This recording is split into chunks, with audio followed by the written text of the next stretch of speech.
one of the things that I wrote about earlier this week was the advanced stat tool, and then last week the range of outcomes tool. Colm, say we're going to talk about the range of outcomes tool, but I'm going to mention the advanced stat tool first, because in the article I'm looking at 5 veteran running backs with gaudy peripherals and the potential to smash ADP. These guys are not nearly as expensive as their talent level would indicate. Perhaps they have some other issues. I mean, fantasy football is not a situation right now where you have a lot of guys dramatically mispriced for absolutely no reason at all, right? One of the things to note here that these 2 tools are just 2 of 40 that we have on the site. I'll be going through a variety of ways to look at, use the different tools over the next month. One of the things that we do get questions on from time to time is that new subscribers and even current subscribers, and even something where I'll go in and have a question for one of the tool creators at some point to make sure that this works exactly like I think. When there are so many resources, people have questions about how to best use them and get the value out of them. So we'll be looking at the tools, how to get that value, but then also how to find the fun player notes and stats in there. People want to hear about the players. They want to hear those cool stats. And we've got so many of them with the different tools we have on the site. But one of those 5 veteran backs, and today's show won't be about them, but one of those 5 backs is Tony Pollard. And that does relate to what the show will be about, which is the range of outcomes tool and finding some information, perhaps to find discount plays for Ezekiel Elliott. We talk all the time about creating exposure to players at different positions and on different teams that allow you to have a scoring level or the potential for a scoring level at the least possible price. So, Colm, just to set the stage a little bit, the 5 players we mentioned in this article last year, they ended up doing pretty well in 2021, didn't they? Yeah, they did pretty well when we look back in terms of the win rate. And Shawn, you're always one of the most modest people I know, certainly in the fantasy football industry when it comes to these things. But in terms of the win rates and the players that were discussed, they're all in the they're almost all in the at least double digits. But we have Melvin Gordon, Sony Michel, Devin Singletary, James Conner with a win rate of 17.1%, Singletary with a 12%, Sony Michel with a 12%, including winning Connor O'Driscoll that first place finish over at the FFPC, Shawn. That maybe we'll keep those. Can we keep those on to ourselves this year? Those secret league winning players that we don't draft. But Sony Michel is in there, Melvin Gordon, Alexander Madison. But you have teased that article, Shawn. We get so many questions on who is Shawn's zero RB candidates, when is the list coming out, and we have done a number of shows. We did one about 6 weeks ago. So that gives a good idea. I would highly recommend checking that one out again. But when we look through this list, the 5 running backs with gaudy peripherals and the potential to smash ADP, and what we're looking at there is the James Conner of this year, somebody who was going in the 9th, 10th round last year, even earlier at one point, but when we got to this just before the season in that range. But Shawn, you mentioned Tony Pollard. He is in that article. Head on over and maybe we'll dive into it a little bit and say why he might, be one of those characters as we head into this season. But the range of outcomes tool, Shawn, to find 3 ways to save big on Ezekiel Elliott. I think we probably should look first at Elliott. And over the last couple of years, listeners to the show might think that we just don't like Ezekiel Elliott. Ezekiel Elliott is a fantastic NFL player, a fantastic fantasy football player, but the case is that he would appear to be on the downside trajectory of that career. So he's been you say in the article, a fantasy football juggernaut through his career. He has scored more than any player at the running back position since he entered the league, and only 4 players have averaged more than 19 points per game, and that's what he has set at throughout his career. In 3 of his first 4 seasons, got 300 plus points. His rookie year ranked number 1 at the position of fantasy points over expectation, and in each of his first 5 seasons, he ranked in top 6 in expected points per game. So huge volumes coming his way, looking fantastic kind of throughout that. And what we look at now is he's entering his kind of the end of his 20s in terms of age of career. But looking at the graph, and you referenced some of the tools on the website, if we look at how he has done as a scorer in his 63 active NFL games. He has been a wide receiver, or running back 1 on 43% of the time, a running back 2 19% of the time, and a running back 3 38% of the time. And he hasn't missed many games inactive, only 3% of the time. But when we look through, there's a lot of those green weeks, and those RB1 weeks are in his first season, and we start to see more of those RB3 weeks coming in, and last year being where more of them happened than any season previous. So are you comfortable in saying that we are through the peak of Ezekiel Elliott's career? I think we'll agree on that point. Yeah, I think in all likelihood. And what Colm is referencing there is the EP chart, and specifically the receiving EP chart for 2018 to 2021. One of the things that has made Elliott such a strong fantasy performer is that in his third through his fifth seasons, he earned at least 70 targets every year. Over the past several years, obviously he's fading both in terms of efficiency, fantasy points over expectation per game, and then also as a receiver. And you mentioned Pollard, and Pollard, one of the 5 guys on that other list.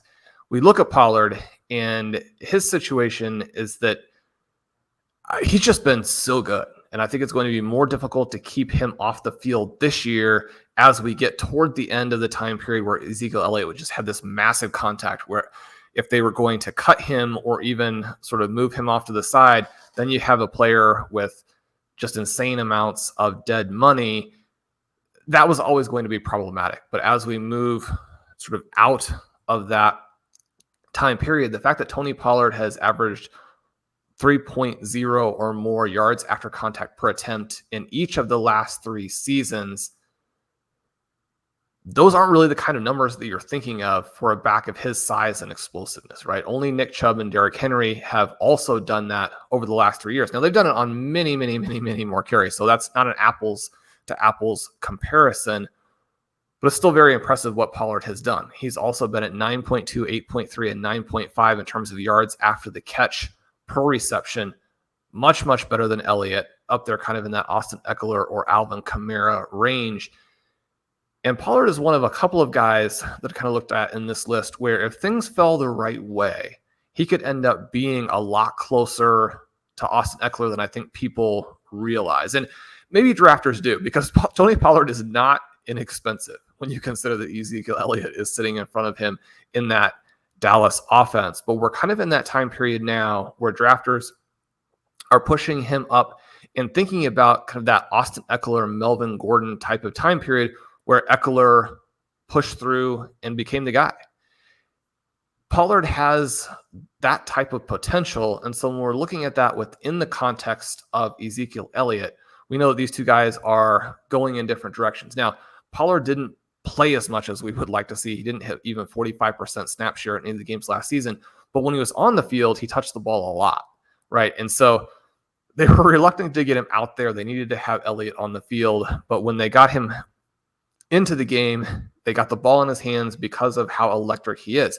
That kind of brings us back to your point here with Elliott, where even though he's played almost the entire season, the last 3 years, those win rates dropping from elite in 2018 of 12% to over the last 3 years, 8.6, 5.2, 7.6. Now, if he goes out and has another similar season with a 3rd round ADP or a 5th round ADP, or what we saw in our listener league going in the 6th round, that kind of scoring level is going to give you a very strong win rate at that price. But there's a potential that we won't even get that scoring level, and Elliott is rising in terms of ADP. He may get back to being not obviously a 1st round pick, but he could be a solid 2nd round pick by the time the season starts, especially if he looks good in training camps. People are going to anchor back to what he has done and the way that Dallas has used him. So one of the things I note in the article is that the upside for Elliott is still very easy to understand. And I do get notes from time to time from Elliott supporters who are very sharp drafters, letting me know about that upside. If you pull out the game splits tool and look at the last couple of years, there's a big gap between when Prescott plays and when he doesn't play. Obviously, a lot of the time when he wasn't, that was in 2020. We have over 17 points a game in those 21 appearances. Elliott is down below 12 in the others. And so one of the thoughts that we should keep in mind about Elliott, and when we look at just how bad he was in 2020, obviously hurt to be playing with a different QB. But when we look at it from a talent perspective, there are all kinds of other running backs who are still able to succeed with lesser QBs. All you have to do is to think about the kind of season that Jonathan Taylor had last year with Carson Wentz. So when we look then at some of the other options maybe to fit into your running back portfolio outside of Elliott, unless you're drafting in the RotoViz overtime leagues where you might get a couple of rounds discount on Elliott. Shawn, you mentioned here 3 controversial Ezekiel Elliott discount options. And what you're kind of looking for is the characteristics of Elliott. So a potentially elite talent with workhorse upside, meaningful backfield competition, elite offense with a significant high value touch potential, but there's also a risk of collapse there as well. So I'll let you go and mention, I don't know, we might say all these names, Shawn, we might tease some of the names, but who do you want to start off with here out of the 3 names that we have in the article? Yeah, Colin. So we have 3 guys here. I like all 3 of these names. The way that I found these names was going into the range of outcomes tool to see which players jump out as having similar scoring levels. Now, what the range of outcomes tool does is it takes these running backs and it's going to match them on different size, production, experience, so experience level, sort of a proxy for age, to find out who the best historical matches are. And Dave Capeman has set this up so that the characteristics he's matching have predictiveness across seasons, and he's using the last 2 years with it weighted in favor of the most recent season, right? So you go in and do that. He pulls out the 50 closest matches. There are all kinds of cool things you can do on the site to see how those matches have done year over year. I have the graphic here for Elliott's. It looks pretty catastrophic until you remind yourself, well, it's difficult for any running back or any player for that matter to continue to match the previous level. That's one of the reasons why we focus so much on that second year leap, because you have so many players that take the jump that balances out the collapsed players, because there are collapsed players from the rookie year as well. I mean, you've got all kinds of guys in there who still have the potential to become serious NFL players and don't. With the veterans, you have players falling out all the time due to injury, decline of performance, teammates coming up and stealing that workload. I mean, it's a battle every season to get your touches. So it looks bad for Elliott. Some of his closest matches are Mark Ingram. I mentioned that because Ingram, even though we've been mostly sellers all the way through, has actually been one of those guys who has thwarted the historical trends and has been uniquely successful as a dead zone back who has fought off collapse through a number of seasons. Now, Ingram, not really a league winner for you out of the dead zone. And that, again, kind of gives you a sense of why the dead zone is such a problem. Even the backs who are successful in that range don't tend to come out and become the players that you're talking about the next season of, oh, you've got to draft this guy, right? But Elliott, some decent matches. He does come out with low, medium, and high projections of 9.5, 12.5, 15.9. You may be thinking to yourself, well, man, that seems low. But again, remember, it's difficult to maintain the production. His half PPR projection in there at 11.5.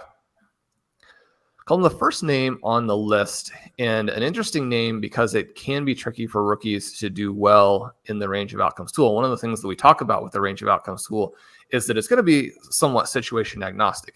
The best players to kind of look at and calibrate your expectations with are going to be veterans who are in a similar situation. You can kind of match those guys up and get a feel for how they look against each other. And that's one of the things that we've done here, looking at Elijah Mitchell, Josh Jacobs, and then Damian Harris. So I'm going to go ahead and give all 3 guys. I think it's useful for this exercise. Mitchell and Jacobs both project actually significantly better than Elliott. And then Damian Harris, a back who comes in with a very similar projection, worse on the low side. And I think that probably is not surprising with how much Harris relies on touchdowns But interesting to see those three names with Elliott, all of them quite a bit more expensive. Yeah, and I'm just going to have a question because this is something that people using the website may have. When you're looking at the range of outcomes, it is going to give you the low, medium, and high for full PPR, but then it also will give you a half PPR scoring. It gives you also the PPR average scoring between those three options. Are you looking mainly at the average when trying to make these decisions, or is there times when you would look to the high side of it or the medium side of the expectation? Yeah, I tend to look at all four numbers just to get a little bit of a feel. And one of the things that you want to do here too is realize this isn't going to be perfect. I mean, this isn't going to give you exactly the outcome that happens if Mitchell's a star or if Mitchell struggles. It's giving you a feel for what these historical matches have done. And I think that is just so helpful, because one of the things that can be the most difficult to do when you're doing your fantasy preparation is, again, to get a little bit of a sense of calibration, to really feel what's likely to happen and to be able to work through the different scenarios and the likely prices that you would attach to them. And so it's not a tool that I'm going to use by itself, but it's a tool that is perfect for finding potential values and then starting the conversation. And so when we talk about, well, what are the backs who would be similar to Elliott? All three of these guys have the potential to be workhorses. Jacobs and Harris, bigger backs, obviously both former Alabama players. Elijah Mitchell, a little bit smaller, but someone who has actually fantastic peripherals. He comes out of nowhere last season. He averages 15 points per game as a rookie, even though his high-value touches were extremely low, down that 13% range, something you can pull up from the Stealing Signals tool.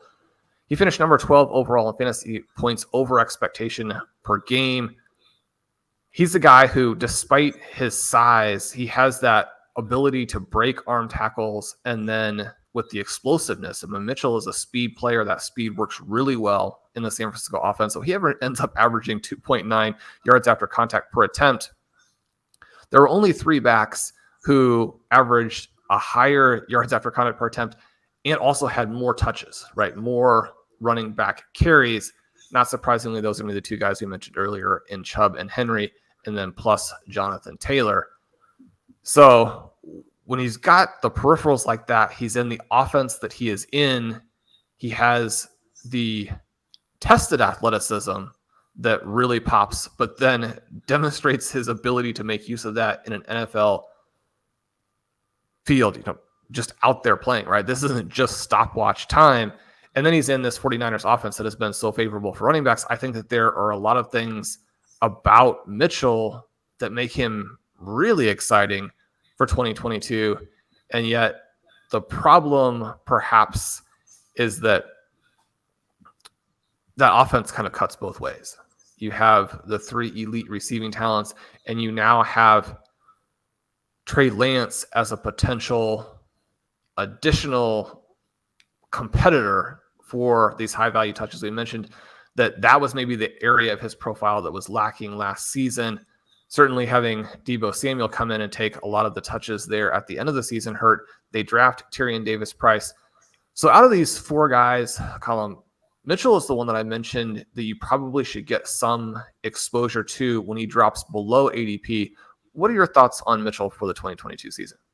Yeah, the thing with somebody like Mitchell is that we talk sometimes about getting squeezed from different sides and, how you could potentially lose work. He has as many ways to get squeezed as possible. But when we talk about players who are ascending talents, like he came, as you mentioned, from nowhere last year, in terms of a 6th round draft pick who, even at this point of last season, was not really being drafted. Trey Sermon was the talk of the town at that point.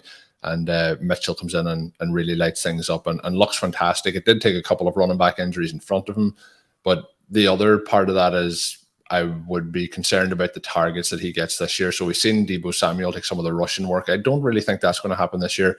But he did finish 65th at the position for targets last season.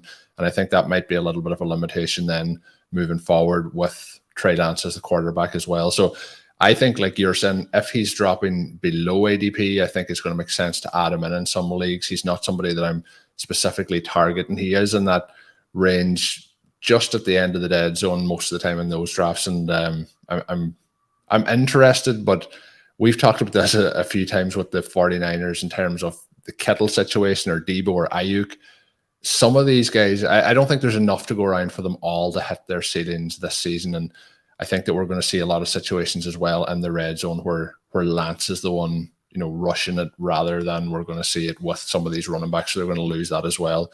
So in terms of how I'm playing the 49ers backfield, it is Davis Price that I'm usually targeting much more so than Elijah Mitchell. But when we look at these peripherals, Shawn, and what he did last year, it's very hard not to have some excitement around Mitchell, but just in the range he's going, I'm usually targeting other players. Is he somebody that you think that we should be actively trying to get some more of that on the roster? You mentioned as well, and we will get into Jacobs and Harris, but in terms of the profile, Josh Jacobs isn't really going to excite us, becoming a veteran running back. We've kind of seen his peak, I think, as well. But Harris is somebody who could do that, but he's getting squeezed from all sides.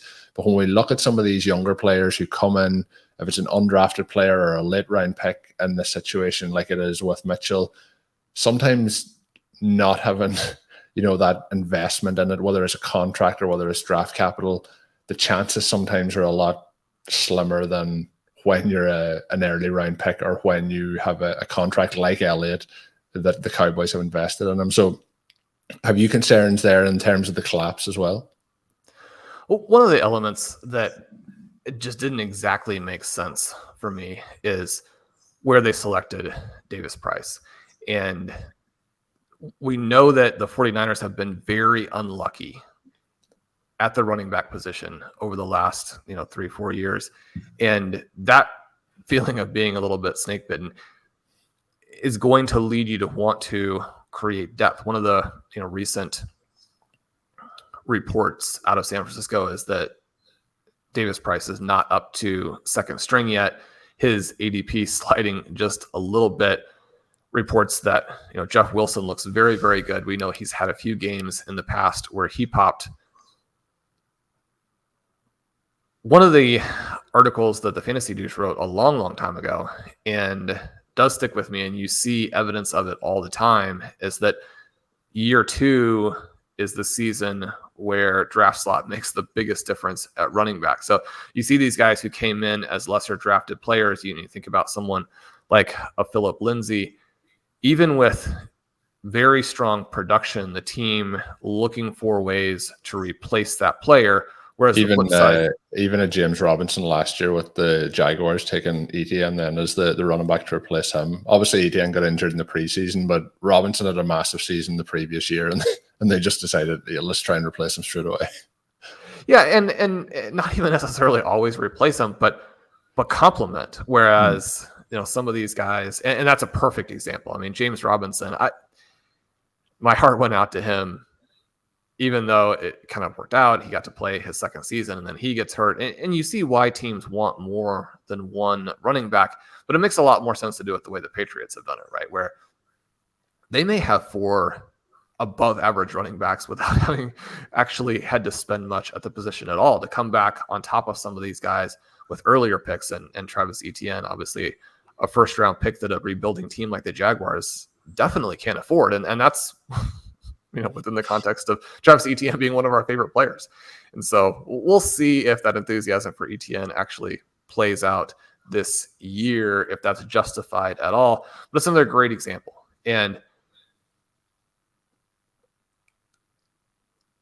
that causes me some concern with Mitchell. At the same time, he's a guy, and this is a team in the 49ers where they're willing to play the best player. Everyone did think that Trey Sermon was going to be the guy. And then immediately the 49ers are just like, no, Elijah Mitchell is really good. We don't know what is going on with Trey Sermon. And this guy can be a star, and that's what he looked like that season. And when you look at his range of outcomes and you see 17.7 points at the high side, and that's the 75th percentile outcome, right? You could go up. There are definitely outcomes above that as well. Now, I think knowing what we know about the offense, some of the historical matches that blew up and scored those points, I don't think that Mitchell really has access to that level of scoring within this offense. And so I don't think that he's necessarily priced incorrectly. It is going to be tough for him to just respawn with the number of points you need at that ADP. But when you look at this, you dive into his numbers, you think about some of the individual big games that 49ers running backs have had. I mean, if he were to be the starter and stay healthy, he wouldn't need to have, a 35-point game every week. You sprinkle in a handful of those with just solid performance otherwise, and people are going to be talking about Elijah Mitchell as this dead zone running back winner, one of these guys who came out of nowhere or came out of, what we think of as sort of worse than nowhere in the dead zone and just really crushes. So that's one of the reasons why I think doing this exercise is valuable. Sometimes it doesn't even have to change your perspective on a player completely. Just that slight tweak can allow you to see it in a more accurate light, just slightly more accurately, and then take that player when they fall. I've had some teams where players on this list and players on the other list that we've been discussing have fallen further than they usually do. And when you're a 0 RB drafter, those are some of the values that you have to be very aware of. You want to get some exposure to those players below ADP as potential perfect pieces within that 0 RB build. So, Colm, one more here. I do want to ask you about Josh Jacobs before we sort of leave this topic in the show. The number 24 overall pick several years ago. He averages 14.9 points per game and almost 5 yards per carry. But the last 2 years, really sort of mediocre from what you might call a talent perspective, not an explosive guy outside the top 80 in fantasy points over expectation per game. But his EP profile last year, very similar to Elliott. He's 3 years younger, almost 3 years younger. You can understand why the range of outcomes tool prefers him from that perspective. And he's one of these guys who things are just pointing so strongly in opposite directions, because we know that people who finish fast often have a little bit of that momentum going into the offseason. They're a little bit higher in early ADP, then drafters tend to anchor off of that ADP. And a player who maybe the overall body of work from the previous season and even kind of looking at where they probably are as a talent over the course of their career, they'll sit a little bit higher than that. And then because that price is established, they'll be a little bit high the whole way. And when I say he finished fast, right? Over the last 7 weeks of last year, he was at 17.6 EP per game. And those are pretty lofty numbers. It's hard to get much above the 16 point per game range, which is one of the reasons we talk about there being such a big gap between the true stars and the guys you would actually draft as an anchor RB or a legendary RB, and then really everybody else, right? When we talk about having a modified 0 RB approach, it's really just those guys who could be legends as opposed to the majority of players who fill in those first couple of rounds. So when I say over the last 7 weeks of last season, he was at 17.6, and that's a high number. That was ahead of what Jonathan Taylor did over that same time period. Now, Taylor was above him for the course of the year, but I mean, he had this stretch where he was above Taylor, he was above Alvin Kamara, he was above Najee Harris, he was above Dalvin Cook. The problem, of course, is that people are pretty sophisticated. Drafters know what's going on there. They know that was after Kenyon Drake was out, and they know that there's been a regime change, and that when you have Drake, you have Amir Abdullah. You're not going to get the receiving work that he got at the end of last season. And then Zamir White also drafted. There are some red flags for White, but at the same time, I don't know that we have much reason to believe that once White kind of gets his feet under him as a rookie, maybe the second half of 2022, I don't think that when you look at the size, athleticism profiles for these guys, you look sort of at what they did in college, you look at where Jacobs is and not ever really emerging to be that true first round pick. I don't know that he has a big talent gap on White. Is this going to be a Patriots backfield? I mean, with Josh McDaniels coming over and then they immediately add a bunch of running backs, it worries you that, especially if you're in a redraft league where you have to determine your starters ahead of time, that this backfield could be a headache. Yeah, I think the backfield is going to be a headache. I think you mentioned the correct term there. It's going to be like an old school Patriots backfield in most ways, I think.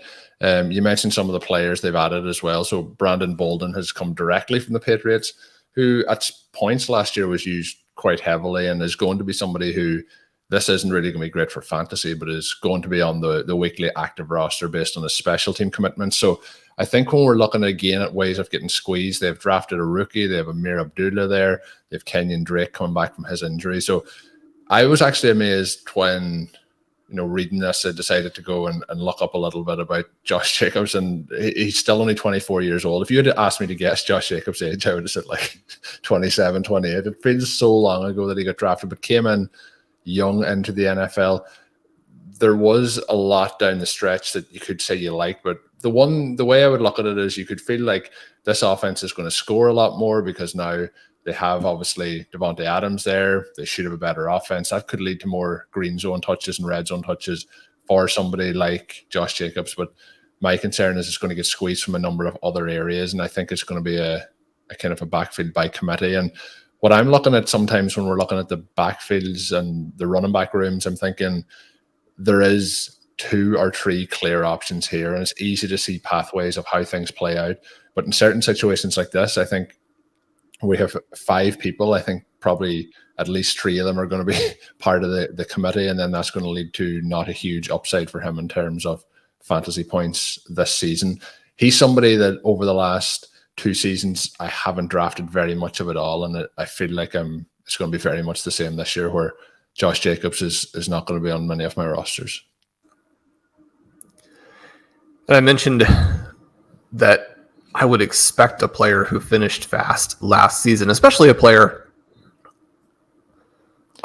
He reminds me with his fast finish of David Montgomery's run 2 seasons ago, where he won a lot of people's fantasy championships. He did. And it didn't. And then Montgomery came back and played well last year, sort of solidified where he was as an NFL back. I think that's going to be difficult for Jacobs to do.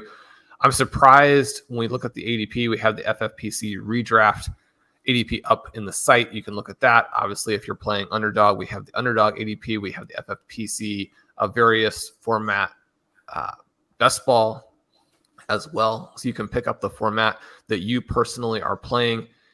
In the early going here, when we're looking at the FBG and we're looking at the main event, Jacobs is more expensive than Mitchell. I think that's hard to justify when you think about the talent level and you think about how these offenses could play out. Well, I think that both players are going to get squeezed. Mitchell still, to me, has the potential for a variety of very big games. Maybe Jacobs does as well. But in both of these situations, I think that you want to play the rookies as potential picks. Now, we mentioned a lot of times how if Jacobs gets hurt, it'll benefit White. If Mitchell gets hurt, it'll benefit Davis Price. There are also scenarios where the backups get a little banged up and the starters end up with fuller workloads. And then with fuller workloads, you could see these guys do some damage, especially if the offenses are as good as we think. And you mentioned that we like the Raiders offense, and that part of it does also come into the equation. I think that the problem for me, again, and this is the problem, the reason why we didn't go into great detail on Damian Harris, is that even once one player and maybe a key player is injured, you still sort of have the same quagmire just with different people. Right. And so from that perspective, it's hard to get in on those guys. And it's one of the reasons why I don't have a lot of Zamir White, even though I do find his potential as an NFL player interesting. I don't know what to make of him exactly. I'm hopeful for him. He seems like a guy who may be ready to kind of break back out now as an NFL player, and James Cook too. So it'll be interesting to see how these two Georgia backs actually perform now that they're still competing with good players, but not with each other. Colm, in doing this exercise, one of the things that stood out to me, and one of the reasons I wanted to do this, even though I felt like in the end, I was telling readers, look, you can't draft any of these 4 players, but it's useful to go through the exercise, even if the actionable takeaway is just still stay away. If you don't go through the exercise at all, then you don't end up finding the players that you do want to take some shots at, maybe increase your exposures a little bit. You need to work through both the statistical side of it and then work through your own understanding of how you think the scenarios are going to play out as a result, and then move your board a little bit if you need to, change your tactics a little bit if you need to. And If you don't, that's still information that's valuable to you as you go forward.